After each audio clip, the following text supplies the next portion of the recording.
இந்த காலை வேளையிலே ஆண்டவர் நம்மோடு கூட பேசும்படியாய் சங்கீதங்களின் புத்தகம் 125 சங்கீதம் முதல் 2 வசனங்கள். சங்கீதம் 125 1 2. கர்த்தரை நம்புகிறவர்கள் என்றென்றைக்கும் அசையாமல் நிலைத்திருக்கும் சீயோன் பர்வதத்தை போல் இருப்பார்கள். பர்வதங்கள் எருசலேமை சுற்றிலும் இருக்குமா போல் கர்த்தர் இது முதல் என்றென்றைக்கும் தம்முடைய ஜனத்தை சுற்றிலும் இருக்கிறார். ஆண்டவருக்கு மகிமை உண்டாகட்டும். ஒவ்வொரு நாளும் தேவன் தம்முடைய பிள்ளைகளை சுற்றி சூட பாளையம் இறங்கி அவர்களை ஆசீர்வதித்து பாதுகாத்து வழிநடத்துகிறவராய் இருக்கிறார். அல்லேலூயா.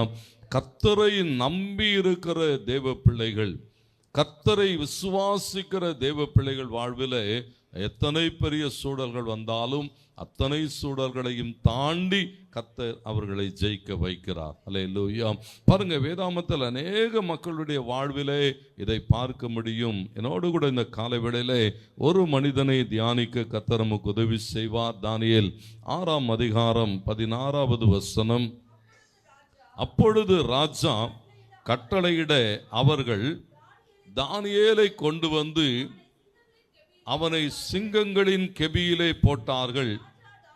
ராஜா தானியேலை நோக்கி, நீ இடைவிடாமல் ஆராதிக்கிற உன் தேவன் உன்னை தப்புவிப்பார் என்றான். ஆண்டவருக்கு மகிமை உண்டாகட்டும்.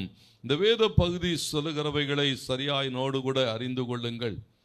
தேவன் ஒவ்வொரு நாளும் தம்முடைய பிள்ளைகளுடைய வாழ்விலே அவர்கள் கடந்து போகிற சூழல்களிலே அவர் எப்படி அவர்களோடு கூட இடைப்படுகிறார் என்று இந்த வேத வார்த்தை சொல்லுகிறது.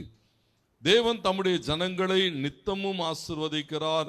ஒரு மேன்மையான உயர்வுக்கு நேராக அவர்களை நடத்த விரும்புகிறார். இந்த வேத பகுதி சொல்லுகிறது, தரியு ராஜா அரசாளுகிற காலத்திலே ஆண்டவர் தானியேலை அந்த இடத்திலே நடத்துகிற போது தரியு ராஜா தானியேலை அவ்வளவாய் நேசிக்கிறான். அவனுக்குண்டான எல்லா காரியங்களிலும் உதவியாய் இருக்கிறான். 6ஆம் அதிகாரம் முதல் 3 வசனங்கள் சொல்லுகிறது, ராஜ்யம் முழுவதையும் ஆளும்படிக்கு தன் ராஜ்யத்திலே 120 தேசாதிபதிகளையும் ராஜாவுக்கு நஷ்டம் வராதபடிக்கு அந்த தேசாதிபதிகள் கணக்கு ஒப்புவிக்கிறதற்காக அவர்களுக்கு மேலாக 3 பிரதானிகளையும் ஏற்படுத்துவது தரிவுக்கு நலம் என்று கண்டது. இவர்களில் தானியேல் ஒருவனாயிருந்தான். இப்படி இருக்கையில் தானியேல் பிரதானிகளுக்கும் தேசாதிபதிகளுக்கும் மேற்பட்டவனாயிருந்தான். தானியேலுக்குள் விசேஷித்த ஆவி இருந்தபடினால் அவனை ராஜ்யம் முழுமைக்கும் அதிகாரியாக ஏற்படுத்த ராஜா நினைத்தான் என்று எழுதப்பட்டிருக்கிறது. தானியேலுடைய வாழ்வு இங்கே எழுதப்பட்டிருக்கிறது. அந்த தேசம் முழுமையும் வைக்கப்பட்டிருந்த தேசாதிபதிகள் மேலே வைக்கப்பட்டிருந்த 3 அதிகாரிகள், அந்த 3 அதிகாரிகளிலே தானியேல் ஒருவனாய் இருக்கிறான். பொழுது ராஜாவாகிய தரியு என்ன யோசிக்கிறான் சொன்னா, இந்த 120 தேசங்கள் மேலும் ஒருவனை அதிகாரியாக்க வேண்டும், அவன் தானியேலாக இருந்தால் நல்லது என்று காண்கிறான். தானியேலுக்குள்ளாக ஒரு விசேஷித்த அபிஷேகம் இருக்கிறது. தானியேலுடைய குணாதிசயங்களை பார்க்கிறான். இவனை இன்னும் ஒரு அடுத்த நிலைமைக்கு கொண்டு போக தரியு விரும்பின போது அந்த வேத வசனம் சொல்லுகிறது, அவனுக்கு விரோதமாய், தானியேலுடைய உயர்வுக்கு விரோதமாய், தானியேலுடைய வளர்ச்சிக்கு விரோதமாய், தானியேலுடைய மேன்மைக்கு விரோதமாக ஒரு கூட்டம் எழும்புகிறதை பார்க்கிறோம். அவருடைய நோக்கம் தானியேலுடைய உயர்வை என்ன செய்ய வேண்டி இருக்கிறது? தடை பண்ண வேண்டும். பாருங்க, அந்த 4வது வசனத்திலே அவர்கள் எல்லாரும் கூடி வந்து தேசாதிபதியாகிய அந்த ராஜாவோடு கூட பேசுகிற போது சொல்லுகிறார்கள், தானியேலை எப்படியாகிலும் என்ன செய்ய வேண்டும்? குற்றப்படுத்தியாக வேண்டும். தானியேலை குற்றப்படுத்துகிறதற்கு முகாந்தரம் தேடுகிறார்கள். ஒன்றிலும் அவன் மேலே என்ன செய்ய முடியவில்லையா? குற்றம் கண்டுபிடிக்க முடியவில்லை. அவன் உண்மையுள்ளவனாய் இருந்தான். அப்போ அவர்கள் என்ன யோசிக்கிறார்கள்? தானியேலை அவனுடைய தேவனுடைய விஷயத்திலே குற்றம் பிடித்து விடலாம். ஏனென்று சொன்னால் தானியேல் தேவனை எப்போதும் ஆராதிக்கிறவன், தேவனை விசுவாசிக்கிறவன், தேவனை நம்பியிருக்கிறவன், தேவனை நோக்கி ஜெபிக்கிறவன். இதை நிறுத்துகிற போது தானியேலுடைய உயர்வு தடைபடும் என்று யோசித்து அவர்கள் என்ன செய்தார்களா? ராஜாவினிடத்திலே போய் பேசுகிறார்கள். 30 நாளளவும் நம்முடைய தேசங்களில் இருக்கிற ஒருவராகிலும் உம்மை தவிர வேறு ஒருவரையும் வணங்கக்கூடாது, அவர்களிடத்திலே விண்ணப்பம் செய்யக்கூடாது என்று சொல்லி ஒரு சட்டத்தை ஏற்படுத்துகிறார்கள். தானியேலுடைய வாழ்விலே தானியேல் கடந்து போகிறதான ஒரு பெரிய போராட்டத்தின் நேரம் இது. அங்கே என்ன செய்யப்படுகிறது? ராஜாவினிடத்தில் பேசுகிறார்கள், ராஜாவை நிர்பந்திக்கிறார்கள். ராஜா என்ன செய்கிறானா? அந்த வார்த்தைக்கு ஒப்பு கொடுக்கிறான், உடன்படிக்கை செய்கிறான். அங்கே சட்டம் என்ன செய்யப்படுகிறது? இயற்றப்படுகிறது. ராஜா கையெழுத்திடுகிறான். அது மேதிய பெர்சிய தேசம் எங்கிலும் இருக்கிற எல்லாருக்குமான சட்டம். அதை ஒருவனும் மாற்ற முடியாது. ஆண்டவருக்கு மகிமை உண்டாட்டும். பாடுகள் போராட்டங்கள் வருகிற போது, சோதனைகள் வருகிற போது தேவன் என்ன எதிர்பார்க்கிறான் சொன்னா, எந்த சோதனைகளுக்கு நடுவிலும் தேவ பிள்ளைகள் எப்படி இருங்க? தேவனை மாத்திரம் சார்ந்திருங்கள். 1 பேதுரு 1:7 சொல்லுகிறது, அழிந்து போகிற அந்த பொன் அக்கினியினால் சோதிக்கப்படும், அதை பார்க்கிலும் அதிக விலையேற பெற்றதாயிருக்கிற உங்கள் விசுவாசம் சோதிக்கப்படுகிற போது. ஆண்டவருக்கு மகிமை உண்டாகட்டும். வேதம் சொல்லுகிறது, இங்கே ஒரு பெரிய விசுவாசத்துக்கான சோதனை வருகிறது. சட்டப்படி என்ன செய்ய முடியாது? தேவனை ஆராதிக்க முடியாது என்று சொல்லுகிறதான ஒரு சூழலிலே வேதம் சொல்லுகிறது, தானியேல் என்ன செய்தானா? வழக்கம் போல எப்பொழுதும் தேவனை ஆராதிக்கிறதற்குள்ளாய் கடந்து போகிறான். இங்கே காரியங்கள் சொல்லப்படுகிறது. தானியேல் மேலே குற்றம் என்ன செய்யப்படுகிறதா? சுமத்தப்படுகிறது. தானியேல் என்ன செய்யப்படுகிறானா? அங்கே வாசிக்கிறோம் 16வது வசனம். அப்பொழுது ராஜா கட்டளையிட அவர்கள் தானியேலை கொண்டு வந்து அவனை சிங்கங்களின் கெபியிலே போட்டார்கள். ராஜா தானியேலை நோக்கி, நீ இடைவிடாமல் ஆராதிக்கிற உன் தேவன் உன்னை தப்புவிப்பார் என்று சொன்னான். நல்லா கவனிங்க, இங்கே போடப்பட்டிருக்கிற காரியங்கள் ஒரு 3 காரியங்கள் இங்கே சொல்லப்பட்டிருக்கிறது. தானியேலுடைய கடந்து போன அந்த சூழல்கள் முதலாவது சூழல் எப்படிப்பட்டதுன்னு சொன்னா, அந்த 17வது வசனம் சொல்லுகிறது, ஒரு கல் கொண்டு வந்து வைக்கப்பட்டது. தானியேலை பற்றிய தீர்மானம் மாற்றப்படாதபடிக்கு ராஜா தன் மோதிரத்தினாலும் பிரபுக்களின் மோதிரத்தினாலும் அதன் மேல் முத்திரை போடுகிறான். ஆண்டவருக்கு மகிமை உண்டாட்டும். பாருங்க, இங்க ராஜா ஒரு சட்டத்தை கொண்டு வருகிறான். இந்த சட்டம் என்ன செய்யப்பட முடியாதுன்னு சொன்னா, மாற்ற முடியாதது. தானியேல் 6ஆம் அதிகாரம் 8வது வசனம் சொல்லுகிறது, மேதிய பெர்சிய அந்த சட்டம் அது ஒரு நாள் என்ன செய்ய முடியாதா? மாற்ற முடியாதது என்று எழுதப்பட்டிருக்கிறது. நீங்க 8வது வசனமும் 12வது வசனமும் 15வது வசனமும் அப்படித்தான் சொல்லுகிறது. இந்த மேதிய பெர்சிய சட்டம், கர்த்தருக்கு மகிமை உண்டாகட்டும், ராஜா தீர்மானித்தா தீர்மானம் பண்ணினதுதான். சட்டம் போட்டா அந்த சட்டத்தை ஒருவன் என்ன செய்ய முடியாது? மீற முடியாது. ஆண்டவருக்கு மகிமை உண்டாகட்டும். இது அந்த 120 தேசங்களுக்குமான ஒரு பொதுவான சட்டம். ஏன் சொன்னா, அநேக நேரங்களிலே காரியங்களை தீர்மானிக்கிறதுக்கு ராஜா சட்டம் இடுகிறான். எஸ்தர் 1ஆம் அதிகாரம் 18-19 வசனங்களிலே போடப்பட்டிருக்கிறது. வஸ்தி அழைக்கப்பட்ட போது வஸ்தி வர மறுக்கிறாள். ராஜா அழைக்கிறான், வஸ்தி வர மறுக்கிறாள். அப்ப எல்லாரும் கூடி ஒரு சட்டம் இயற்றுகிறார்கள். எந்த குடும்பத்துக்கும் ஆண் தான் எப்படி இருக்கணும்? தலைவனாய் இருக்க வேண்டும், அதிகாரியாய் இருக்க வேண்டும் என்று சொல்லி ஒரு மாறாத ஒரு சட்டத்தை இயற்ற வேண்டும் என்று சொன்னார்கள். அது அப்படியே இயற்றப்படுகிறது. அதை ஒருவனாலும் மாற்ற முடியாது.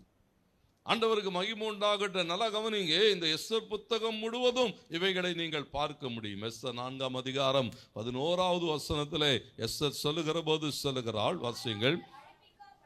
பாருங்க, யாராவது அழைப்பிக்கப்படாவிட்டால் ராஜாவினிடத்தில் பிரவேசித்தால் புருஷரானாலும் ஸ்திரீயானாலும் அவர்கள் பிழைக்கும்படி ராஜா பொற்செங்கோலை நீட்டினாலே ஒழிய மற்றபடி சாக வேண்டும். இது ஒரு தவறாத சட்டம். அந்த மேதிய பெர்சிய சட்டம் என்னன்னு சொன்னா, ராஜா அழைக்காம ஒரு ஆளும் உள்ளே போயிட முடியாது. ஆண்டவருக்கு மகிமை உண்டாட்டம். கவனியுங்கள், சட்டங்கள் எவைகளாக இருக்கட்டும், சட்டங்கள் எத்தனை வலு உள்ளவைகளாக இருக்கட்டும், இவைகளுக்கு மேலாக ஒரு தேவன் இருக்கிறார். எஸ்தர் சொல்லுகிறா, இல்லை இப்படி ஒரு சட்டம் இருக்கிறது, என்னாலே போக முடியாது என்று சொல்லுகிற போது அந்த வேத வசனம் சொல்லுகிறது, மொர்தெகாய் பேசுகிறார். எஸ்தர் என்ன தெரியுமா சொல்லுகிறா? 18வது வசனம் சொல்லுகிறது, எஸ்தர் 4:18 4:17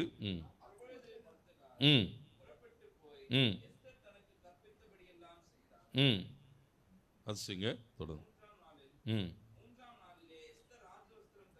பாருங்க. இங்கே சொல்லப்பட்டிருக்கிறது, எஸ்தர் மொர்தெகாயோடு கூட பேசுகிறாள். காரியங்கள் இப்படி இருக்கிறது, ராஜாவின் சட்டம் இப்படி இருக்கிறது. இந்த சட்டத்தை மீறி நான் என்ன செய்வேன்? ராஜாவினிடத்தில் பிரவேசிக்கட்டும், அதற்காக நான் உபவாசம் எடுத்து ஜெபிக்கிறேன், நீங்களும் எனக்காக உபவாசம் எடுத்து ஜெபியுங்கள். சட்டத்தை மீறி ஆண்டவருக்கு மகிமை உண்டான. நல்ல கவனிங்க, சட்டங்கள் ஏற்றப்பட்டிருக்கிறது. ஆனா எஸ்எஸ் சொல்லுகிறா, இந்த சட்டங்களை தாண்டி, ஏன்னா தேவனை சார்ந்து நிற்கிற போது, தேவனோடு கூட கடந்து போகிற போது, இந்த உலகத்தில் இருக்கிற எந்த அதிகாரத்தை பார்க்கிறோம். யோபு 25:2 யோபு சொல்லுகிறான், அதிகாரமும் பயங்கரமும் அவரிடத்துல தான் இருக்கிறது. ஆண்டவருக்கு மகிமை உண்டாகட்டும். ஒரு பெரிய தேவனை ஆராதிக்கிறோம், தேவனுக்கு மகிமை உண்டாகட்டும். அவரை மாத்திரம் சார்ந்து கொள்ளுகிற போது எந்த சட்டங்களாக இருக்கட்டும். தானியேல் 2:21 தானியேல் சொல்லுகிற போது சொல்லுகிறான், அவர் ராஜாக்களை தள்ளி ராஜாக்களை ஏற்படுத்துகிறவர். தானியேல் 4:17 சொல்லுகிறது, அத்தனை பெரிய அதிகாரம் உள்ள தேவன். அவர் தான் என்ன செய்கிறாரா? தேவ ஜனங்கள், தேவனுடைய பிள்ளைகளாக இந்த பூமியில எல்லாருக்குமான ஆளுகைகளை, அதிகாரங்களை அவர்தான் தருகிறார் என்று சொல்லுகிறார். ஆண்டவருக்கு மகிமை உண்டான. சொன்னா மத்தேயு 28:18 சொல்லுகிறது, வானத்தின் கீழும் பூமியின் மேலும் சகல அதிகாரமுடைய ஒருவரை ஆராதிக்கிறோம். அல்லேலூயா. ஒரு பெரிய தேவனை ஆராதிக்கிறோம். இங்கே சொல்லப்பட்ட கவனியுங்கள், தானியேலுக்கு எதிராக என்ன செய்யப்பட்டிருந்ததா? சட்டம் இயற்றப்பட்டிருந்தது. அது மாத்திரமல்ல, அந்த கெபியின் மேலே ஒரு கல் கொண்டு வந்து வைக்கப்பட்டிருக்கிறது. ஒரு பெரிய கல் என்ன செய்யப்பட்டிருக்கிறது? அங்கே தடையாய் வைக்கப்பட்டிருக்கிறது. இப்ப என்ன செய்ய முடியாதுன்னு சொன்னா, தானியேல் சுயமாய் தன்னை விடுவித்துக் கொள்ள முடியாது. ஏன்னா அந்த கல்லை தாண்டி அவனால என்ன செய்ய முடியாது? வெளிவர முடியாது. ஆண்டவருக்கு மகிமை உண்டாட்டம். வாழ்க்கையில எவைகள் எல்லாம் தடையாய் இருக்கிறதோ, இந்த காலை வேளையில எல்லாம் தடைகளை உடைக்கிற ஒரு தேவன் நம் நடுவில் இருக்கிறார். ஆண்டவருக்கு மகிமை உண்டாட்டம். இங்கே பாருங்க, அந்த கல் வைக்கப்பட்டிருக்கிறது. அந்த கல்லை புரட்டுகிறதுல என்ன செய்ய முடியாதா? தனி ஒருவனாய் தானியேல் ஜெயிக்க முடியாது. மார்க் 16 வாசிக்கிற போது இந்த முதல் 4 வசனங்கள் சொல்கிறது, அந்த ஸ்திரீகள் தேவனுடைய கல்லறைக்கு நேராக வருகிற போது அவங்க பார்க்கிறாங்க, ஒரு பெரிய கல் என்ன செய்யப்பட்டிருந்ததா? கல்லறையின் வாசலை அடைத்திருந்தது. ஆண்டவரை சந்திக்க முடியல, ஆண்டவருக்குரியவைகளை செய்ய முடியாதபடி ஒரு பெரும் தடை இருந்த போது அவங்க என்ன தெரியுங்களா சொன்னாங்க? இந்த கல்லை நமக்காக எவன் புரட்டி போடுவான்? பெரிய எதிர்பார்ப்பு. யார் உதவி செய்வா? யார் இந்த கல்லை நமக்காக புரட்டி போடுவான்னு சொல்லி ஒரு பெரிய எதிர்பார்ப்போடு கூட இருக்கிறார்கள். மத்தேயுல வாசிக்கிற போது 28:2 சொல்லுகிறது, தேவன் பரலோகத்திலிருந்து என்ன செய்தாராம்? ஒரு தூதனை அனுப்பினார். தூதன் வந்து என்ன செய்கிறானா? அந்த கல்லை புரட்டி போடுகிறதை பார்க்கிறோம். ஆண்டவருக்கு மகிமை உண்டாட்டம். எத்தனை பெரிய தடைகள் இருக்கட்டும், நமக்காக நம்மோடு கூட நிற்கிற ஒரு தேவன் உண்டு. அவர் எல்லா கல்லுகளை புரட்டி போடுவார். இங்கே சொல்லப்பட்டிருக்கிறது, அவனுடைய வாசலிலே ஒரு கல் அடைக்கப்பட்டிருந்தது. ஆண்டவர் பாருங்க, லாசருவின் வாசலிலே இருந்த கல்லை பார்த்து ஒரே ஒரு வார்த்தை தான் சொன்னார், இந்த கல்லை எடுத்து போடுங்கள். தேவனுக்கு மகிமை உண்டாட்டம். எதெல்லாம் மகிழ்ச்சிக்கு தடையாக இருக்கிறதோ, எதெல்லாம் ஆசீர்வாதத்துக்கு தடையாக இருக்கிறதோ, எதெல்லாம் உன் உயர்வுக்கு தடையாக இருக்கிறதோ, எல்லா கல்லுகளையும் கர்த்தர் எடுத்து போடுவார். ஏன்னா நீங்க தேவனை சார்ந்து வாழுகிற போது எசேயா 26 முதல் 3 வசனங்கள் சொல்லுகிறது, சத்தியத்தை கை கொண்டு வருகிற ஜாதி உள்ளே பிரவேசிப்பதற்காக வாசல்களை திறந்து வையுங்கள். ஏன்னா தேவன் என்ன பார்க்கிறாரா, தம்முடைய பிள்ளைகளுடைய வாழ்விலே அவர்கள் கடந்து வருகிற பாதைகளிலே ஒரு தடையும் இருக்கக்கூடாது. சத்தியத்தை கை கொண்டு நடக்கிறீங்களா, ஆண்டவருடைய வார்த்தையை கை கொண்டு நடக்கிறீங்களா, அந்த வார்த்தையின்படி செய்கிறீர்களா, உங்களுக்கு முன்னாலே ஒன்றும் தடையாயிராது. ஒரு திறந்த வாசல். வெளிப்படுத்தல் 3:8 சொல்லுகிறது, உன் கிரியைகளை அறிந்திருக்கிறேன், உனக்கு கொஞ்சம் பலன் இருந்தும் என் நாமத்தை மறுதலியாமல் என் வசனத்தை கை கொண்டபடினாலே இதோ திறந்த வாசலை உனக்கு முன்னாலே வைத்திருக்கிறேன். கல் அடைக்கப்பட்டிருக்கிறது. ஆண்டவருக்கு மகிமை உண்டாகட்டும். தானியேல் பாருங்க, உள்ளே போராடி கொண்டிருக்கிற ஒரு சூழலுக்கூடாக நடத்தப்படுகிறான். தேவனுக்கு மகிமை உண்டாகட்டும். அங்கே சொல்லப்பட்டிருக்கிறது, அந்த கல் வைக்கப்பட்டது, சட்டம் இயற்றப்பட்டிருக்கிறது. மூன்றாவது காரியம், ராஜா முத்திரை போடுகிறான். ராஜா முத்திரை போட்டா முத்திரை போட்டதான். எஸ்ஆர் 8:8 அப்படி சொல்லுகிறது, ராஜாவினுடைய பேரால் முத்திரை போடப்பட்டிருக்குமானால், ராஜா கையெழுத்து போட்டிருப்பான்னு சொன்னா அதை ஒருவனால் என்ன செய்ய முடியாதாம், ஒருவனால் அதை செல்லாம போகும்படி செய்ய முடியாது. அந்த முத்திரையை ஒருவனால் என்ன செய்ய முடியாதா, மாற்ற முடியாது. அந்த கையெழுத்தை ஒருவனால் என்ன செய்ய முடியாது, மாற்ற முடியாது. தேவனுக்கு மகிமை உண்டாகட்டும். 1000 காரியங்கள் இருந்தாலும், 1000 அதிகாரம் இருந்தாலும், யோவான் 1:26 சொல்லுகிறது, நீங்கள் அறியாதிருக்கிற ஒருவர் உங்கள் நடுவில் இருக்கிறார். அல்லேலூயா. அவர் எப்படிப்பட்டவர் சொன்ன கொலோசியர்ல வாசிக்கிறோம். 2ஆம் அதிகாரம் 14-15 வசனங்கள் சொல்லுகிறது. கொலோசியர் 2:14-15, நமக்கு எதிரடையாகவும் கட்டளைகளால் நமக்கு விரோதமாகவும் இருந்த கையெழுத்தை குலைத்து. நல்லா கவனிங்க, நமக்கு விரோதமான ஒரு கையெழுத்து, நமக்கு விரோதமா என்ன செய்யப்பட்டிருக்கிறதா, ஒரு சட்டம் இயற்றப்பட்டிருக்கிறது. ராஜா அதிலே கையெழுத்து போட்டிருக்கிறார். ஆண்டவருக்கு மகிமை உண்டாகட்டும். நமக்கு விரோதமாய் இருக்கிற கையெழுத்தை அவர் என்ன செய்தாரா, அதை குலைத்தார் என்று எழுதப்பட்டிருக்கிறது. ஆண்டவருக்கு மகிமை உண்டாகட்டும். உனக்கு விரோதமாய் எழும்புகிற எவைகளையும் பாருங்க, அது நடுவில் இராதபடி எடுத்து சிலுவையின் மேல் ஆணி அடித்து துரைத்தனங்களையும் அதிகாரங்களையும் உரிந்து கொண்டு வெளியரங்கமான கோலமாக்கி அவைகளின் மேல் சிலுவையிலே வெற்றி சிறந்திருக்கிறார். தேவன் ஒரு பெரிய வெற்றி எடுத்திருக்கிறார். எந்த கையெழுத்தையும் குலைத்து போடுவார்.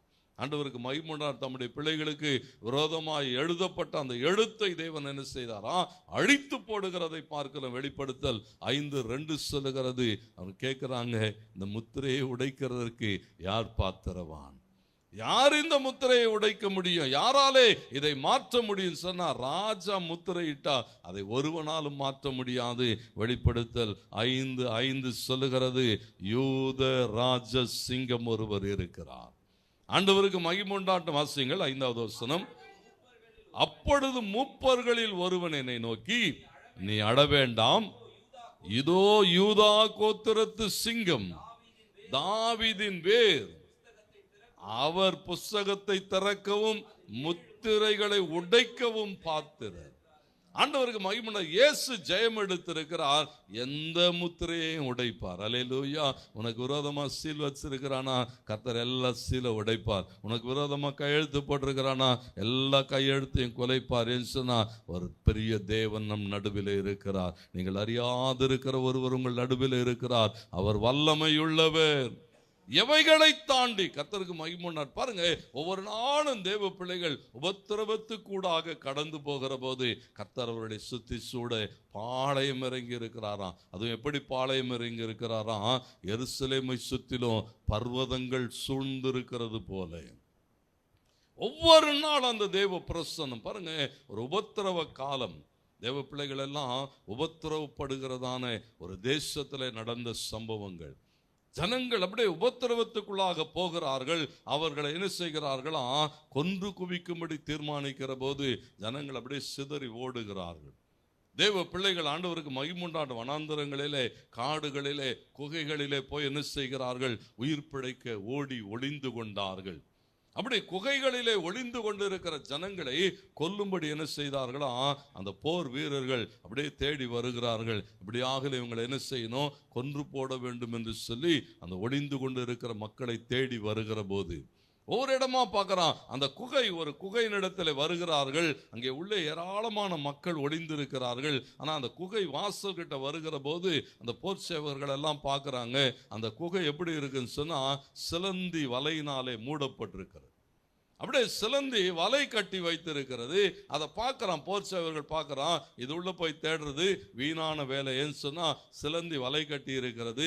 அப்போ ரொம்ப நாளா இது உள்ள யாரும் என்ன செய்யல, போகல, உள்ளே யாரும் இருக்க மாட்டார்கள் என்று சொல்லி அவர்கள் என்ன செய்தார்களாம், கடந்து போகிறார்கள். ஆண்டவருக்கு மகிமை உண்டாகட்டும். ஒரு சில நாட்களுக்கு பிறகு அந்த சிலந்தி வலை கூடாக இருந்து தேவ ஜனங்கள் என்ன செய்தார்களாம், அந்த குகைக்குள்ளாக இருந்து வெளியே வருகிறார்கள். அப்பதான் உங்களுக்கு தெரியும், தேவன் தம்முடைய ஜனங்களை பாதுகாக்க ஒரு சிலந்தி பூச்சியை பயன்படுத்தி ஒரே ஒரு ராத்திரியிலே, இங்கே யோனா 4:6 சொல்லப்பட்டிருக்கிறது, ஒரே ராத்திரியிலே ஒரு ஆமனுக்கு செடியை முளைக்க பண்ணி ஒரே ராத்திரியிலே அதை ஓங்கி வளர செய்து யோனாவின் தலையிலே நிழல் உண்டாக்கும்படி செய்த தேவன் அன்றைக்கு அந்த சிலந்தி பூச்சிகளை பயன்படுத்தி ஒரே ராத்திரியில் அப்படியே வேலி அடைத்தார். கர்த்தர் பாதுகாத்தார். ஏன் சொன்னா, இஸ்ரவேலை காக்கிறவர் உறங்குவதும் இல்லை, தூங்குகிறதும் இல்லை. நாங்கள் எந்த சூழலிலே கடந்து போனாலும் தேவனை மாத்திரம் சார்ந்திருங்க.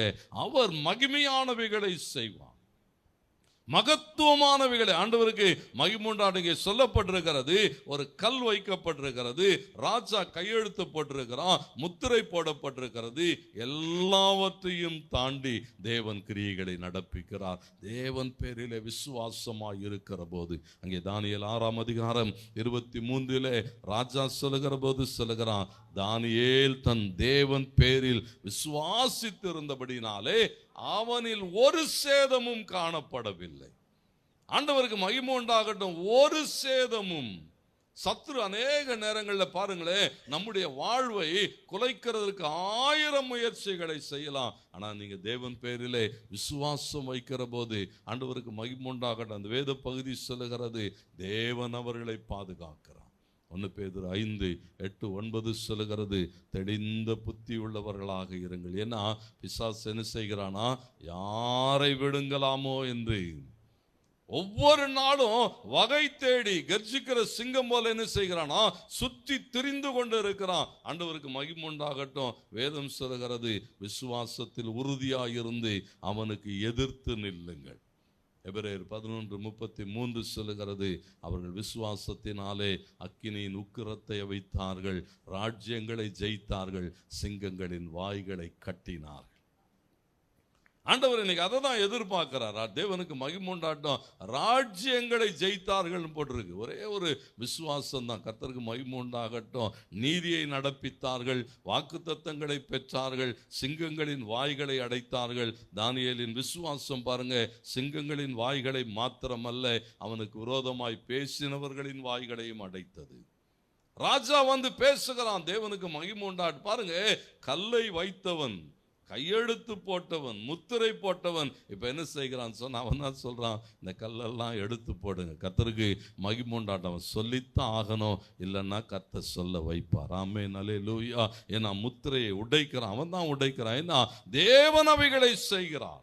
ஆண்டவருக்கு மகிமை. ஒவ்வொரு நாளும் நம்முடைய வாழ்விலே எவைகள் எதிர்கொண்டு வந்தாலும் தேவனை மாத்திரம் விசுவாசத்திலே நீங்கள் பிடித்து கொள்ளுகிற போது 1 யோவான் 5:4 சொல்லுகிறது, நம்முடைய விசுவாசமே உலகத்தை ஜெயிக்கிற ஜெயம்.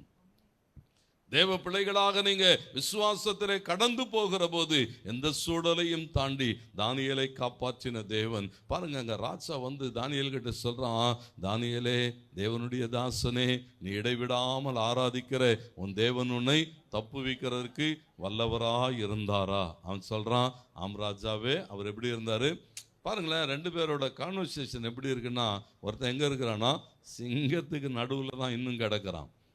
ஆனால் எப்படி பேசிட்டு இருக்கானா, சும்மா ரோட்டில் 2 ஃப்ரெண்ட்ஸ் பேசிட்டு போகிறது மாதிரி. என்ன செய்யனா, தேவன் பேரில் விசுவாசம். கர்த்தர் சிங்கங்களின் வாய்களை கட்டி இருக்கிறார், அது என்ன செய்யாது, ஒன்றும் செய்யாது.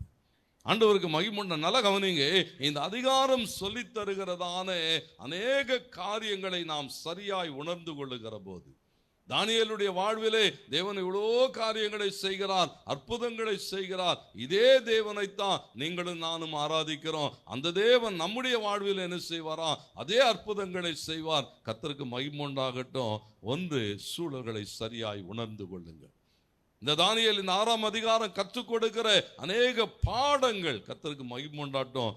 முதல் காரியம் என்னன்னு சொன்னா, தானியேலின் சூழ்நிலைகள் அவன் வாழ்வின் வெற்றிக்கு தடையா இல்லை. எந்த சூழலா இருக்கட்டும், உன் வாழ்க்கையில வெற்றி பெற விரும்புகிறாயா, உன் சூழல் உனக்கு தடையாய் இருக்காது.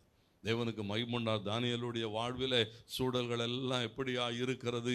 ஒரு அடிமையாய் கொண்டு போகப்பட்டான். ஆனா அவனுக்குள்ள என்ன இருந்ததா? ஒரு விசேஷித்த அபிஷேகம். அடிமை என்கிற நினைவே இல்லை அவனுக்குள்ள. ஆண்டவருக்கு மகிமை உண்டாகட்டும். நான் எங்க இருந்தாலும், ஏன்னா தேவனை அண்டிக் கொள்ளுகிற போது கர்த்தருக்கு மகிமை உண்டாகட்டும், எந்த சூழலும் நம்மை மேற்கொள்ள முடியாதபடி எப்பொழுது, ஏன்னா இந்த வேத பகுதி கற்றுத் தருகிறது, உன் சூழல்கள் உன் வாழ்வின் வெற்றிக்கு ஒரு காலம் தடையா இருக்க முடியாது. ஏன்னா இந்த சூழல்கள் எல்லாம் மாறி போகும். ஆண்டவரே, எனக்கு உதவி செய்ய யாருமே இல்லை, என்னை தூக்கிவிட யாருமே இல்லைன்னா அவர் திரும்ப நம்ம பார்த்து சொல்லுவார், உனக்காக நான் மரித்தேன். ஆமென், அல்லேலூயா.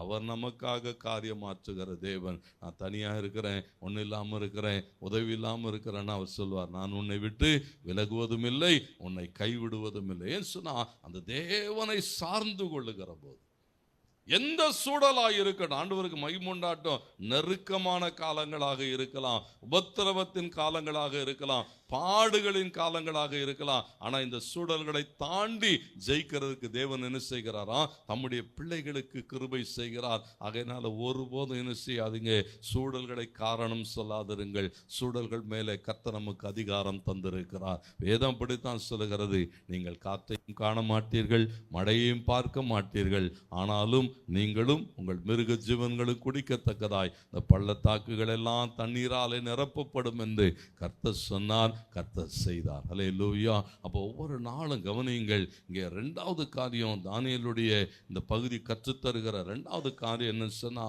உன்னுடைய தரிசனத்தை அடைகிறதற்கு அல்லது உன்னுடைய இலக்கை அடைகிறதற்கு உன் குணாதிசயங்களை விட்டு கொடுக்க வேண்டிய அவசியம் இல்லை.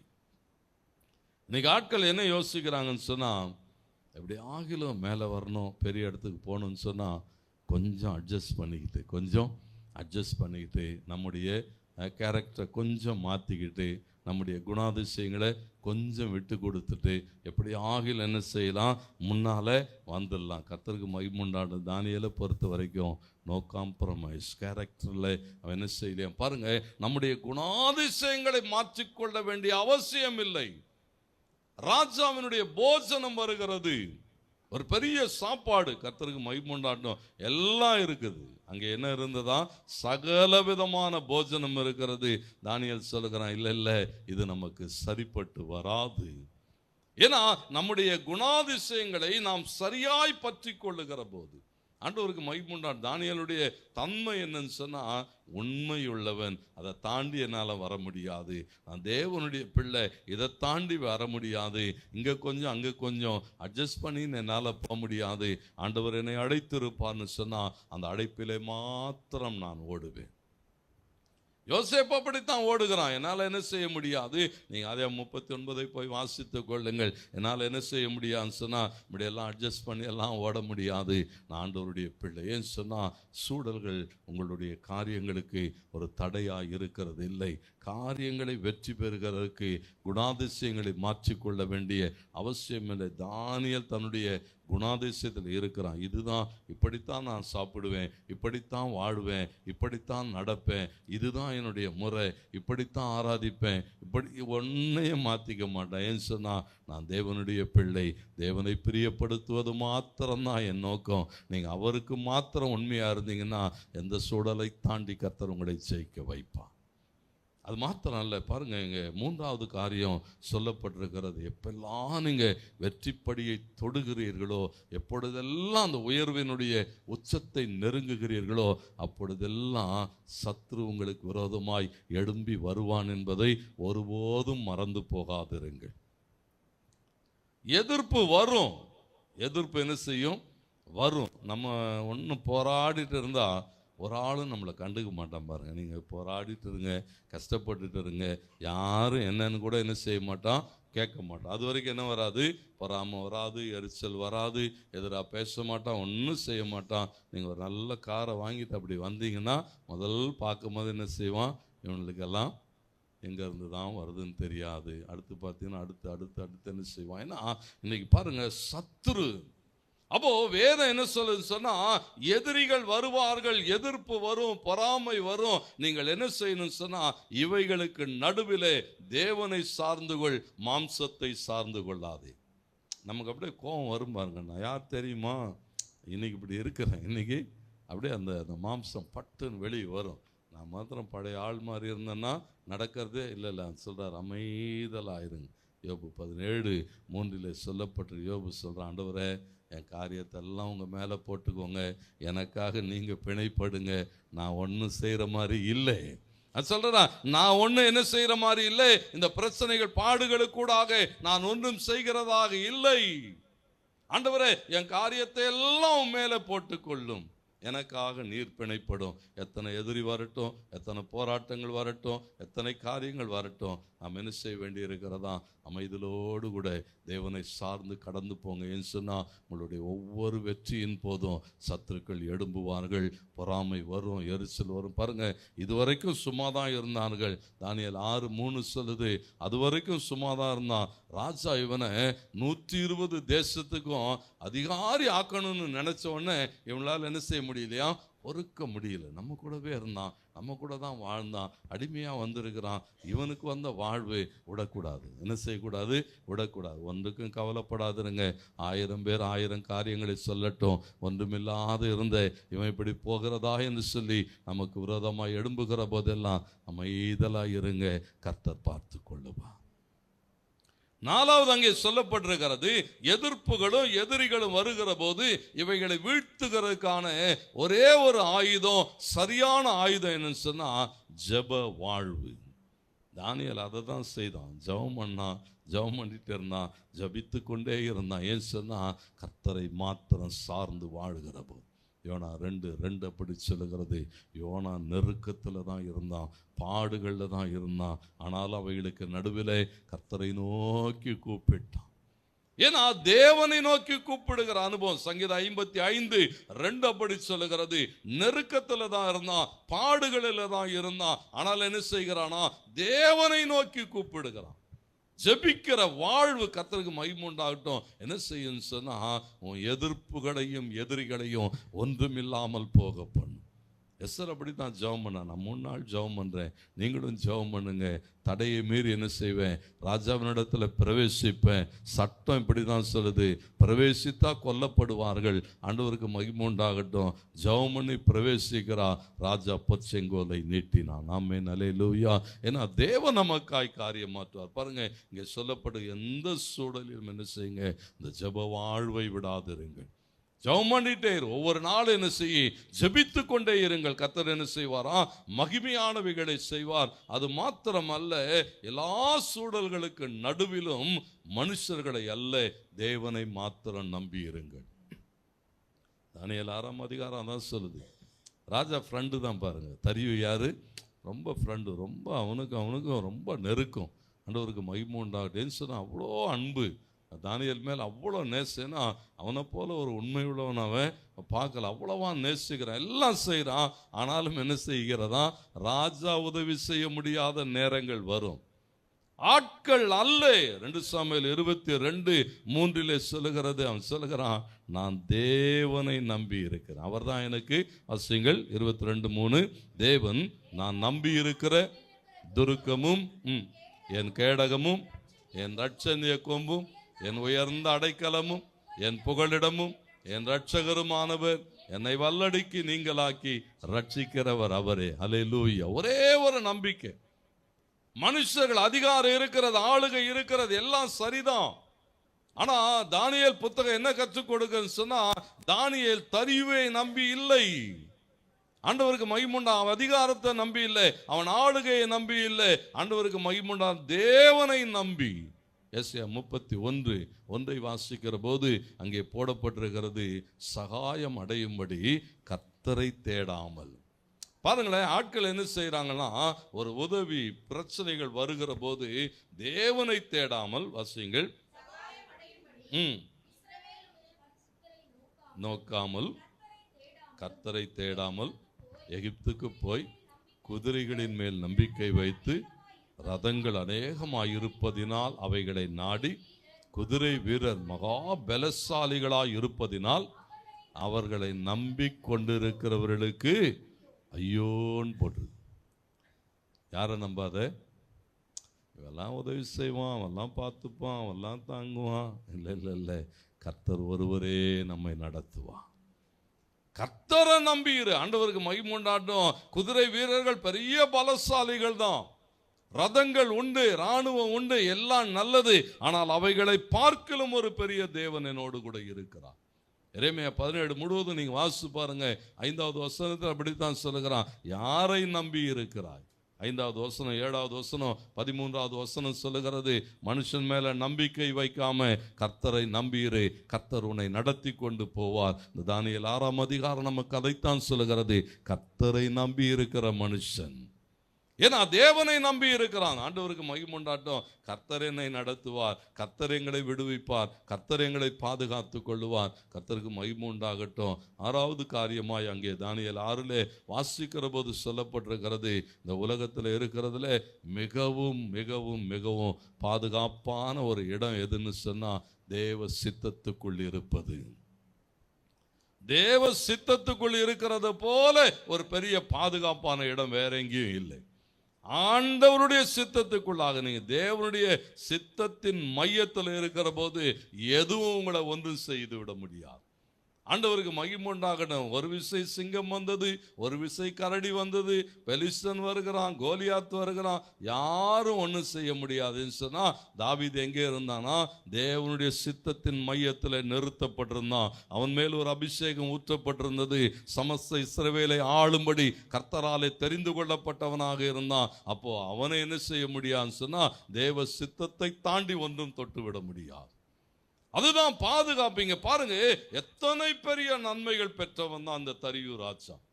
பெரிய ஆளுகை இருக்கிறது, அதிகாரம் இருக்கிறது, பெரிய பெரிய ராஜாக்களை எல்லாம் ஜெயித்து விட்டு வந்திருக்கிறான், எல்லாம் இருக்கிறது, அருமையான மாளிகை, நல்ல பெட்டு. ஆனால் என்ன இல்லையா, தூக்கம் வராம சுற்றி கொண்டு இருக்கிறான். வேதம் சொல்லுகிறது, தேவ சித்தத்தின் மையத்தில் இருக்கிறவன் சிங்கத்து மேல தலை வச்சு நிம்மதியா படுத்து என்ன செய்கிறானா, உறங்கி கொண்டு இருக்கிறான். தேவ சித்தத்தின் மையத்தில் இருக்கிற போது ஒன்றும் உங்களை சேதப்படுத்தி விட முடியாது. இந்த உலகத்தில் ஒரு பாதுகாப்பான இடம் என்னன்னா, ஆண்டவரே உம்முடைய சித்தத்தின்படி செய்ய வருகிறேன், உம்முடைய சித்தத்துக்கு என்னை ஒப்பு கொடுக்கிறேன், நீர் என்னை நடத்தும் என்று சொல்லுகிற போது, நீங்க தேவ சித்தத்துக்குள் இருக்கிற போது தேவன் என்ன செய்வாராம், உங்களை சுற்றி சூட எருசலேமை சுற்றி பர்வதங்கள் இருக்கிறது போல பாளையம் இறங்கி பாதுகாப்பான். அது மாத்திரமல்ல, ஆண்டவருக்கு மகிமை உண்டாகட்டும். கடைசியாக அங்கே பார்க்கிற போது நம்முடைய வாழ்விலே நாம் கடந்து போகிற எல்லா சூழலிலும் தேவன் ஒரு நோக்கத்தை வைத்திருப்பான். தானியேல் இவ்வளோ பாடுகளுக்கூடாய் கடந்து போகிறான், இவ்வளோ போராட்டங்களுக்கூடாய் கடந்து போகிறான். சிங்கக்கபியிலிருந்து வெளியே வருகிற போது அங்கே சொல்லப்பட்டிருக்கிறது 25வது வசனம், பின்பு ராஜாவாகிய தரியு தேசம் எங்கும் குடியிருக்க எல்லா ஜனங்களுக்கும் ஜாதியாருக்கும் பாஷைக்காரருக்கும் எழுதினது என்னவென்றால், உங்களுக்கு சமாதானம் பெருக கடவது, என் ராஜ்யத்தின் ஆளுகைக்குள் எங்கும் உள்ளவர்கள் யாவரும் தானியேலின் தேவனுக்கு முன்பதாக நடுங்கி பயப்பட வேண்டும் என்று என்னாலே தீர்மானம் பண்ணப்படுகிறது, என்னாலே கையெழுத்திடப்படுகிறது, என்னாலே முத்திரையிடப்படுகிறது. ஏன்னு சொன்னா, அவர் ஜீவனுள்ள தேவன், அவர் என்றென்றைக்கும் நிலைத்திருக்கிறார், அவருடைய ராஜ்யம் அழியாதது, அவருடைய கர்த்தத்துவத்துக்கு முடிவில்லாத கர்த்தத்துவம். பாருங்க, ஒரு ராஜா எப்ப இதை சொல்லுகிறான் தெரியுமா?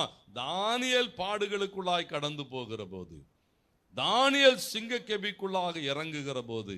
ஆண்டவருக்கு மகிமை உண்டாட்டும். அது வரைக்கும் பெர்சிய, அந்த மேதிய பெர்சிய ராஜாக்கள் அந்த தேசத்தில் தேவனை குறித்த காரியங்கள் எப்படி இருந்ததுன்னு சொன்னால், ஏதோ 1-2 ஆராதனைகள் தான் இங்கே சொல்லப்பட்டிருக்கிறது. நான் சொல்கிறான், இனி ஒருவனும் என்ன செய்ய முடியாது, இஸ்ரவேலின் தேவனை தவிர இந்த மேதிய பெர்சிய ராஜ்யமாகிய இந்த 120 தேசங்களிலே வேறு ஒன்றை நீங்கள் ஆராதிக்க முடியாது. ஏன்னா தேவன் காரியங்களை நடப்பிக்கிற போது ஆண்டவருக்கு மகிமுண்டாட்டம். ஒவ்வொரு நாளும் தேவனை நீங்கள் சார்ந்திருங்க. நம்ம வாழ்க்கையில கர்த்தர் ஒரு நோக்கம் வைத்திருக்கிறார். அந்த நோக்கம் நிறைவேறும்படியாகத்தான் கர்த்தர் நம்மை நடத்துகிறார். சூடர்களை கண்டு பயப்படாதிருங்கள். நீதிமொழிகள் 11:8 சொல்லுகிறது, நீதிமான் இக்கட்டிலிருந்து விடுவிக்கப்படுவான், அவன் இருந்த இடத்திலே துன்மார்க்கன் வருவான். ஒவ்வொரு நாளும் ஆண்டவர் பிள்ளைங்க என்னன்னு சொன்னா, ஒவ்வொரு நாளும் மகிழ்ச்சியோடு இருங்க, சந்தோஷத்தோடு கூட இருங்க. கர்த்தர் என்னை நடத்தி கொண்டு இருக்கிறார், கர்த்தர் எனக்கு நன்மை செய்கிறார், எப்போதும் அவரை உயர்த்தி கொண்டே இருங்க. உங்கள் வாயினால் எல்லாரும் என்ன செய்யுங்க, ஆசீர்வதிங்க. ஒரு ஆளே என்ன செய்யாதிருங்க, சபிக்காதிருங்க. கர்த்தர் நல்லவர். ஆமென், ஹல்லேலூயா. ஏன்னா வசனம் அப்படி தான் சொல்லுகிறது. ஏன்னா நம்முடைய ஆசீர்வாதங்கள் எதை தீர்மானிக்கிற, எதை தெரிந்து கொள்வது. ஆண்டவருக்கு மகிமுண்டாட்டம். ஆட்களை பார்த்து ஆண்டவர் சொன்னார், நீங்கள் ஒரு வீட்டை பார்த்து உனக்கு சமாதானம்னு சொல்லுங்க, சமாதானத்துக்கு பாத்திரவான் அந்த வீட்டில் இருந்தால் அந்த சமாதானம் அந்த வீட்டில் தங்கும், இல்லைன்னா திரும்ப என்ன செய்யும், உங்ககிட்டயே வந்துடும்னு சொன்னார். அப்போ ஆளுங்களை பார்த்து என்ன செய்யணும், ஆசீர்வதிக்கணும். ஆசீர்வாதமாக இருங்க, நல்லா இருங்க, 16 பெற்று பெருவாழ்வு வாழுங்க. அவன் அதுக்கு பாத்திரவானா இல்லைன்னா அது எங்கே வந்துடுமோ, நம்மக்கிட்ட வந்துடும். எங்கே வந்துடும், நம்மக்கிட்ட வந்துடும். அப்போ நம்ம என்ன செய்யணும், வாயின் வார்த்தைகளை ரொம்ப கவனமாக இருக்கணும். ஆட்களை பார்த்து பேசுகிறதுலே சொல்லுகிறதுலே நீங்கள் நல்லதை பேசுனீங்கன்னா நல்லது திரும்ப வரும். ஆட்களை பார்த்து இப்படியெல்லாம் காரியங்களை, விரோதமான காரியங்களை பேசுனா அது என்ன செய்யுமா, அவன் பாத்திரனாக இருந்தான். ஏன்னா காரணம் இல்லாமல் இட்ட சாபம் தங்காதான். யாரையாவது பார்த்து ஏதாவது சபிச்சுன்னா அவன் அதுக்கு பாத்திரவானா இல்லை, அவன் யோக்கியனா இருந்தால் என்ன செஞ்சிடும், அந்த சாபத்தை உண்மையில் வருவித்து கொள்ளுவாய். ரொம்ப கவனம். இங்கே கவனிங்க, இங்கே போடப்பட்டிருக்கிறது, தானியேலுக்கு விரோதமாய் பேசினார்கள். கடைசியில் இங்கே என்ன சம்பவிக்குதுன்னு சொன்னா 24வது வசனம், தானியேலின் மேல் குற்றம் சுமத்தின மனுஷரையோ வென்றால் ராஜா கொண்டு வர சொன்னான். அவர்களையும் அவர்கள் குமாரரையும் அவர் மனைவியையும் அவர்கள் கெபியின் அடியிலே சேரும் முன்னே அவர்கள் மேல் பாய்ந்து.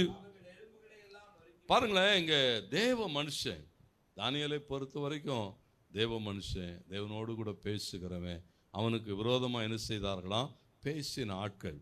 அந்த வசனம் வாசிங்கன்னா ரொம்ப பாரமாக இருக்கும். என்ன பாரம்னு சொன்னால், தப்பு பண்ணவன் ஒருத்தன் யாரு, தானியேலுக்கு விரோதமாக குற்றம் சுமத்தினவன் யாரு, அந்த ஊரில் இருந்த அந்த 3வது வசனம் சொல்லுகிறது. நீங்கள் பார்த்தீங்கன்னா அந்த ஊருக்குள்ள இருந்த அந்த ஆட்கள், தேசாதிபதி, 4வது பிரதானிகள், தேசாதிபதிகள், இவங்க எல்லாம் தான் என்ன செய்தாங்க, குற்றம் சுமத்தினாங்க. ஒன்றும் அறியாத அவங்க வீட்டு பிள்ளைங்க, அந்த மனைவி அது பாட்டுன்னு வீட்டில் என்ன செஞ்சுருக்கோம், அது வேலையை பார்த்துன்னு சமையல் பண்ணிட்டு ஏதோ ஒரு வாழ்க்கை வாழ்ந்துன்னு இருக்கும். இந்த பாவி வெளியே வந்து பேசின வார்த்தை யார் மேலே வருகிறதாம், அவள் மேலே வருகிறது. அந்த பிள்ளைங்க ஒன்றும் தெரியாது, அதுங்களுக்கு எதுக்கு அவங்கள பிடிச்சின்னு போகிறாங்கன்னு கூட தெரியாது. யார் செய்தது, அப்பா. அவங்க அப்பா செஞ்சது என்ன செய்ததாம், பிள்ளைகள் மேலே, மனைவி மேலே, குடும்பத்தின் மேலே. ஆண்டவருக்கு மகிமை உண்டாகட்டும். தேவன் என்ன எதிர்பார்க்குறான்னு சொன்னால், ஒன்றும் பேசாத, நீ பான்னு பேசிட்டு போயிடுவே, அது யார் மேலே வந்துடும். ரொம்ப கவனம். ஏன்னு சொன்னால் தேவன் என்ன எதிர்பார்க்குறான்னு சொன்னால், அவர் நம்மை ஆசீர்வதிக்க விரும்புகிற தேவன். ஒரு பெரிய பாதுகாப்பு. கர்த்தருக்கு மகிமை உண்டாகட்டும். 1 பேதுருவில் வாசிக்கிறோம், 3ஆம் அதிகாரம் 13லிருந்து 17 வரைக்கும் வாசித்துக் கொள்ளுங்கள். அங்கே போடப்பட்டிருக்கிறது. விரோதமாக பேசுகிறானா பரவாயில்ல, விரோதமாக காரியம் செய்கிறானா பரவாயில்ல, தீமை செய்கிறானா பரவாயில்ல, நீ நன்மை செய்கிறியா ஆனாலும் உனக்கு விரோதமாக பேசுகிறானா பரவாயில்ல, நன்மை செய்து, பாருங்களேன், தீமை செய்து பாடு அனுபவிப்பதை பார்க்கிலும் நன்மை செய்து பாடு அனுபவிப்பது மேன்மையாக இருக்குமா. கர்த்தருடைய பார்வையில் எப்படி இருக்குமா, என் பிள்ளை 1000 செஞ்சாலும் நன்மை தான் செய்யும், என் பிள்ளை ஏன்னா தேவனை எதிர்பார்க்கிறா. கர்த்தருக்கு மகிமுண்டாட்டம். அதை மாத்திரம் செய்கிற போது கர்த்தர் நமக்காய் காரியமாற்றுவார். யோவான் 15:5 சொல்லுகிறது, என்னால் அன்றி உங்களாலே ஒன்றும் செய்யக்கூடாது. அப்போ தேவன் நமக்கு எல்லாமா இருப்பார். நாம் தேவனை சார்ந்து கொள்ளணும். பிலிப்பியர் 4:13 பவுல் சொல்லுகிற போது, என்னை பலப்படுத்துகிற கிறிஸ்துவினாலே எல்லாவற்றையும் செய்ய எனக்கு பலனுண்டுன்னு சொல்லுகிறான். ஒவ்வொரு நாள் அப்படிப்பட்ட விசுவாசத்தோடு கூட நாம் நிற்கிற போது விசுவாசத்தினாலே ராஜ்யங்களை ஜெயிக்க முடியும், அக்கினியின் உக்கிரத்தை அவிக்க முடியும், சிங்கங்களின் வாய்களை கட்ட முடியும், எதையும் தாண்டி ஜெயிக்க முடியும். ஆண்டவருக்கு மகிமுண்டாகட்டும். அவரை மாத்திரம் சார்ந்து கொள்ளுவோம். அவர் எப்பொழுதும் நம்மை சுற்றி எப்படி இருக்கிறாரா? ஒரு பர்வதங்களைப் போல சூழ பாளையம் இறங்கி இருக்கிறார்.